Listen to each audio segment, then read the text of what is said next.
मनुष्य का सबसे बड़ा भ्रम यही है कि वह अपने आप को केवल शरीर मानकर चलता है, जैसे शरीर ही उसकी अंतिम पहचान हो, जैसे यही मांसपिंड उसका पूरा सत्य हो और यही भूल उसके सारे दुखों की जड़ है। आपसे एक बात पूछूं, क्या आप सच में मानते हैं कि आपके भीतर जो मैं बोल रहा है वह आपकी हड्डियों, खून और नसों से बना है? नहीं, आप जानते हैं कि नहीं, पर फिर भी रोजमर्रा की जिंदगी में आप शरीर को ही अपना केंद्र बना लेते हैं। यहाँ से अंधकार शुरू होता है। आज का यह विषय हल्का नहीं है। आत्मा को ये नश्वर शरीर ही क्यों चाहिए? अगर आप इस प्रश्न की गहराई में उतर गए तो शायद आपकी आधी उलझनें आज ही समाप्त हो जाएंगी और बाकी आधी उलझनें भगवान आपके भीतर से खुद साफ कर देंगे। क्योंकि आत्मा का रहस्य आप किताबों से नहीं समझते, वह भीतर की खामोशी में, भीतर की आग में और भीतर के सत्य के सामने झुकने में समझ आता है। इसीलिए मैं आपसे विनम्र अनुरोध करता हूं, आज की यह बातें सिर्फ सुनिए मत, इन्हें अपने भीतर उतरने दीजिए। क्योंकि अगर आज का वीडियो आपने अंत तक देखा तो आपको पहली बार एहसास होगा कि आप कौन हैं और क्यों हैं। अब एक छोटी सी विनती, अगर आप अभी तक जुड़े हुए हैं तो यह बताता है कि आप भीतर से सच की तलाश में हैं। इस वीडियो को लाइक कर दीजिए और कमेंट में लिखिए, मैं अपनी आत्मा की सच्चाई को स्वीकार करता हूँ। यह वाक्य सिर्फ शब्द नहीं है, यह आपके भीतर एक दरवाजा खोलेगा। अब आइए असली प्रश्न पर उतरते हैं। आत्मा को यह नश्वर शरीर क्यों चाहिए? सबसे पहला सत्य, जीवन प्रयोगशाला है। आत्मा वैज्ञानिक है और शरीर उसका उपकरण। बिना उपकरण के प्रयोग नहीं होते, बिना प्रयोग के विकास नहीं होता, बिना विकास के आत्मा सिर्फ एक निष्क्रिय चेतना बनकर रह जाती है। भगवान ने इस पूरे अस्तित्व को इस तरह रचा है कि आत्मा को अनुभव की जरूरत पड़े।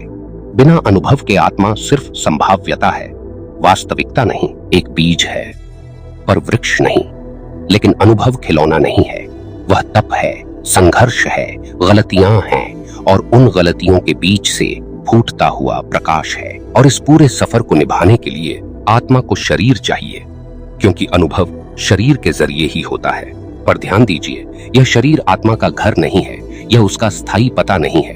यह तो एक अस्थायी कुटिया है जो हर जन्म के बाद बदल जाती है, लेकिन आत्मा वह नहीं बदलती। जब आत्मा किसी नए शरीर में आती है तो वह ऐसा नहीं है कि भगवान उसे जबरन भेज रहे हों। नहीं, आत्मा स्वयं उतरती है। वह जानती है कि उसे फिर एक पड़ाव, एक और मौका, एक और यात्रा की जरूरत है।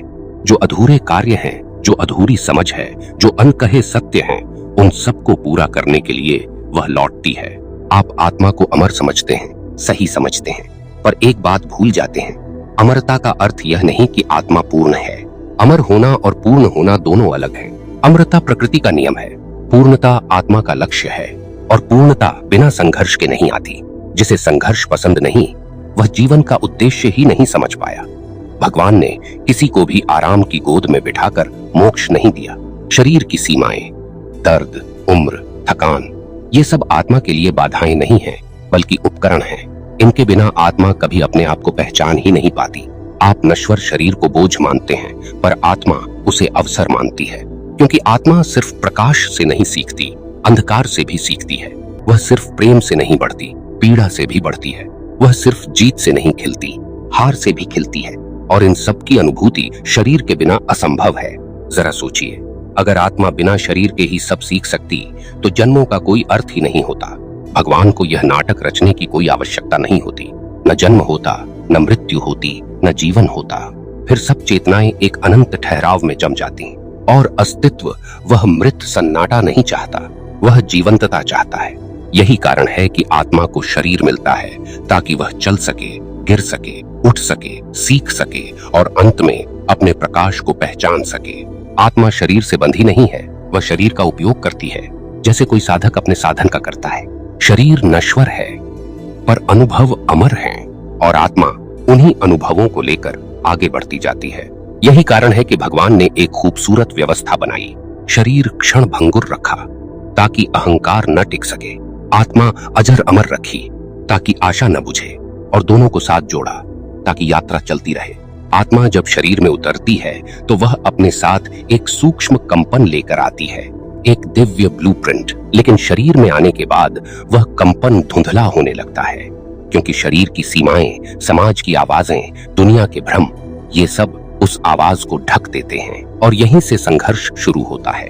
संघर्ष बुरा नहीं है, संघर्ष ही वह बिंदु है जहां आत्मा अपने आप को याद करती है। इसलिए भगवान ने शरीर को ऐसा बनाया है कि वह आत्मा को चुनौती देता रहे। आपने महसूस किया होगा, शरीर कहता है मैं भूखा हूँ, मन कहता है मैं दुखी हूँ, भावनाएं कहती हैं मैं टूटा हुआ हूँ, पर आत्मा वह कहती है मैं सिर्फ देख रही हूँ। शरीर प्रतिक्रिया देता है, मन प्रतिक्रिया देता है, पर आत्मा साक्षी है। यह साक्षी भाव ही आत्मा का असली स्वरूप है और यह केवल शरीर के रहते ही अनुभव किया जा सकता है। आप बिना शरीर के साक्षी नहीं बन सकते, क्योंकि साक्षी होने के लिए घटनाएं चाहिए और घटनाएं शरीर के माध्यम से ही घटती हैं। कई लोग पूछते हैं, अगर आत्मा इतनी शक्तिशाली है तो वह शरीर के दुखों से मुक्त क्यों नहीं होती? और मैं कहता हूं, क्योंकि शरीर के दुख ही आत्मा की आंखें खोलते हैं। सुख इंसान को सुला देता है, दुख उसे जगा देता है और जागना ही आत्मा की असली यात्रा है।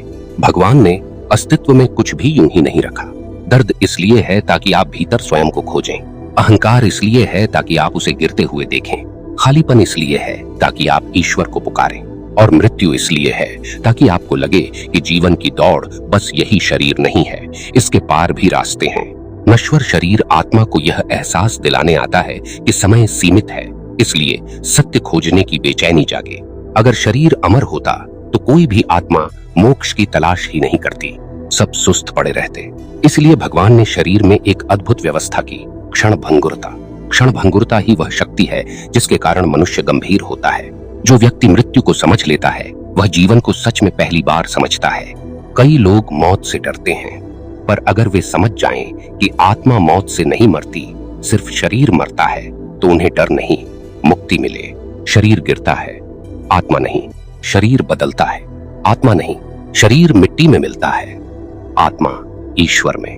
अब एक बात समझिए, आत्मा का लक्ष्य शरीर को सुख देना नहीं है। वह शरीर का उपयोग करती है, पर उसकी मंजिल शरीर नहीं है। आत्मा की मंजिल है चेतना का प्रस्फुटन, भगवान के स्वरूप की अनुभूति, अस्तित्व के विशाल रहस्य में डूब जाना। लेकिन यहाँ एक कठोर सत्य है, अगर शरीर न हो तो आत्मा को कोई आईना ही न मिले जिसमें वह अपनी अधूरी अवस्था को पहचान सके। शरीर आत्मा के लिए दर्पण है। इस शरीर के हर दर्द, हर चाहत, हर कमजोरी में आत्मा को यह अवसर मिलता है कि वह भीतर झांके और देखे कि वह इन सब के पार है। अगर आपको भूख लगी है तो यह आत्मा भूखी नहीं, यह शरीर भूखा है। अगर आपको चोट लगी है, आत्मा घायल नहीं, शरीर घायल है। अगर मन उलझा है, आत्मा उलझी नहीं, मन उलझा है। और जब आप यह सब देखते हैं तो आपको एक दिव्य एहसास होता है, मैं यह सब नहीं हूँ। इस मैं यह नहीं हूँ की समझ ही मोक्ष का पहला दरवाजा खोलती है, और यह समझ केवल शरीर के रहते ही आती है। अगर आत्मा शरीर में न उतरे तो यह पहचान का खेल अधूरा ही रह जाए। शरीर के बिना आत्मा सिर्फ अनंत अंतरिक्ष में एक हवा की तरह बिखरी रहती। उसमें दिशा न होती, मंजिल न होती, प्रश्न न होते, उत्तर न होते। दुनिया का हर अनुभव, चाहे वह कितना भी छोटा क्यों न लगे, आत्मा के विकास का ईंधन है। आपको गुस्सा आया, आत्मा ने सीखा कि संयम क्या है। आपको धोखा मिला, आत्मा ने सीखा कि विवेक क्या है। आप अकेले हुए, आत्मा ने सीखा कि भीतर का भगवान ही अंतिम सहारा है। आप टूटे, आत्मा ने जाना कि टूटने से डरना नहीं चाहिए, क्योंकि भीतर जो टूटता है वही नया जन्म देता है। इसलिए भगवान ने आत्मा को यह यात्रा दी, क्योंकि बिना यात्रा के सत्य का मूल्य नहीं समझ आता। बिना शरीर के अधूरापन नहीं दिखता, और बिना अधूरेपन के पूर्णता का स्वाद ही कैसा। कभी किसी शांत क्षण में बैठिए और अपने आप को पूछिए, मेरे भीतर जो देख रहा है वह कौन है? आप पाएंगे कि देखने वाला शरीर नहीं है, वह आंखें भी नहीं है, वह मन भी नहीं है, वह कुछ और है। कुछ ऐसा जो मृत्यु से परे है, जिसे कोई छू नहीं सकता, जिसे कोई बदल नहीं सकता, जो जन्म लेता है पर जन्म का कैदी नहीं है, जो मरता है पर मौत का शिकार नहीं है। वह आत्मा है, आपका असली अस्तित्व। और इसी अस्तित्व को अपने आप को पूर्ण रूप से समझने के लिए, अनुभव करने के लिए, जागने के लिए नश्वर शरीर की आवश्यकता है। यही भगवान की लीला है, अमर आत्मा को नश्वर शरीर में भेजकर उसे उस सत्य से मिलाना जिसे वह सदियों से भूल चुकी है। कभी कभी आप सोचते होंगे, अगर आत्मा इतनी महान है तो वह इस नश्वर शरीर में कैद क्यों होती है? लेकिन यह कैद नहीं है, यह परीक्षा भी नहीं है। यह तो भगवान द्वारा तैयार की गई वह दिव्य कार्यशाला है, जहां आत्मा अपने आप को तराशती है। बिना शरीर के आप न क्रोध जानते, न प्रेम, न भय जानते, न साहस, न मोह जानते, न त्याग, न विफलता जानते, न सफलता। आत्मा बिना इन अनुभवों के पूर्ण कैसे होती? भगवान ने ब्रह्मांड को पूर्णता के साथ गढ़ा है और इस पूर्णता में एक नियम है, अनुभव के बिना चेतना विकसित नहीं होती और अनुभव का माध्यम शरीर है। जो लोग केवल शरीर को महत्व देते हैं वे जीवन को अधूरा पढ़ते हैं। जो लोग केवल आत्मा को महत्व देते हैं वे जीवन की पुस्तक बंद कर देते हैं। पर जिसने दोनों को संतुलन में देखा वही समझ पाया कि भगवान क्या चाहता है। जब आत्मा शरीर में उतरती है तो वह दो यात्राएं एक साथ शुरू करती है। एक बाहरी यात्रा जिसे दुनिया देखती है और एक भीतरी यात्रा जिसे सिर्फ भगवान और आत्मा जानती है। बाहरी यात्रा में संघर्ष है, भीतरी यात्रा में शांति। बाहरी यात्रा में सवाल हैं, भीतरी यात्रा में उत्तर। बाहरी यात्रा में आप भागते हैं, भीतरी यात्रा में आप रुकते हैं और एक दिन अचानक भीतर की यात्रा बाहर की यात्रा पर हावी हो जाती है। और यही वह क्षण है जब आत्मा अपने आप को पहचानने लगती है। इस पहचान की शुरुआत शरीर से ही होती है। शरीर आपको सीमित करता है ताकि आप अपनी असीमता खोजें। शरीर आपको थकाता है ताकि आप भीतर की ऊर्जा पहचानें। शरीर बूढ़ा होता है ताकि आप देख सकें कि आप उससे अलग हैं। शरीर मरता है ताकि आप समझ सकें कि आप अमर हैं। जिस दिन आपको अपने भीतर की यह आवाज सुनाई दे, मैं शरीर नहीं हूं, मैं इसके पार हूं, उसी दिन आपकी आधी आध्यात्मिक यात्रा पूरी हो जाती है। लेकिन यह समझ धीरे धीरे आती है, क्योंकि शरीर अपने आप में एक गहरा भ्रम है। उसका भार, उसकी इच्छाएं, उसकी सीमाएं, ये सब आत्मा को बार बार याद दिलाते हैं कि अभी यात्रा बाकी है। और यही स्मरण आत्मा को जागरूक बनाता है। यही याद दिलाता है कि उसे अभी बहुत कुछ सीखना है। यही झटके उसे सोने नहीं देते। यही पीड़ाएं उसे भीतर उतरने पर मजबूर करती हैं और यही भीतर उतरना उसे भगवान के पास ले जाता है। अगर आप गहराई से देखें तो भगवान ने शरीर को इस तरह बनाया है कि वह आत्मा के लिए गुरु की तरह काम करे। शरीर असहज होता है, आप सीखते हैं धैर्य। शरीर बीमार होता है, आप सीखते हैं कृतज्ञता। शरीर आकर्षित होता है, आप सीखते हैं संयम। शरीर टूटता है, आप जान जाते हैं कि भीतर एक ऐसी शक्ति है जिसे कोई तोड़ नहीं सकता। और एक दिन जब मनुष्य भीतर यह देख लेता है कि मैं न थकान हूं, न पीड़ा हूं, न इच्छा हूं, न शरीर हूं, उस दिन वह भगवान के निकट हो जाता है। क्योंकि भगवान तक पहुंचने का रास्ता शरीर से होकर ही जाता है। शरीर सीढ़ी है, मंजिल नहीं। शरीर वाहन है, घाटी नहीं। शरीर साधन है, साध्य नहीं। जिसे यह बात समझ में आ गई उसने जीवन की पूरी गणित समझ ली। अब एक आखिरी गहरा सत्य, आत्मा शरीर को इसलिए चुनती है ताकि वह एक ऐसा अनुभव कर सके जो बिना शरीर के असंभव है, दूरी और मिलन का अनुभव। शरीर आत्मा को भगवान से अलग करता नहीं, अलग दिखाता है। और फिर उसी अलगाव की आग में आत्मा परिपक्व होती है, पिघलती है और अंत में उसी भगवान में समा जाती है जिससे वह आई थी। अगर दूरी न होती तो मिलन का आनंद कैसा? अगर भूल न होती तो याद कैसी? अगर जन्म न होता तो मोक्ष कैसा? नश्वर शरीर आत्मा को यह याद दिलाने आता है कि वह अकेली नहीं है।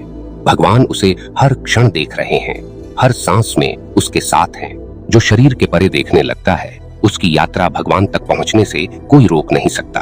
और अब जब आप इस वीडियो को समाप्त करने की ओर हैं, तो बस एक बात याद रखिए, आप शरीर नहीं हैं, आप मन नहीं हैं, आप भावनाएं भी नहीं हैं। आप वह प्रकाश हैं जो इस शरीर का उपयोग करके अपनी दिव्यता को पहचानने आया है। आप यहाँ गलती करने आए हैं, सीखने आए हैं, गिरने आए हैं, उठने आए हैं और अंत में भगवान तक लौटने आए हैं। दोस्तों, अगर आज की बातें आपके भीतर कहीं गहराई में उतर गई हों, अगर एक क्षण के लिए भी आपको महसूस हुआ हो कि आप इस नश्वर शरीर से कहीं बड़े हैं, तो बस इतना याद रखिए, आपकी आत्मा अब भी जागने लगी है। इसे जगाते रहिए, इसे रोकिए मत। और जब भी आप अपने सत्य की तलाश में भटकें, भक्ति के मार्ग पर लौट आइए। यह रास्ता आपका है और आपका भगवान आपके इंतजार में है। धन्यवाद दोस्तों।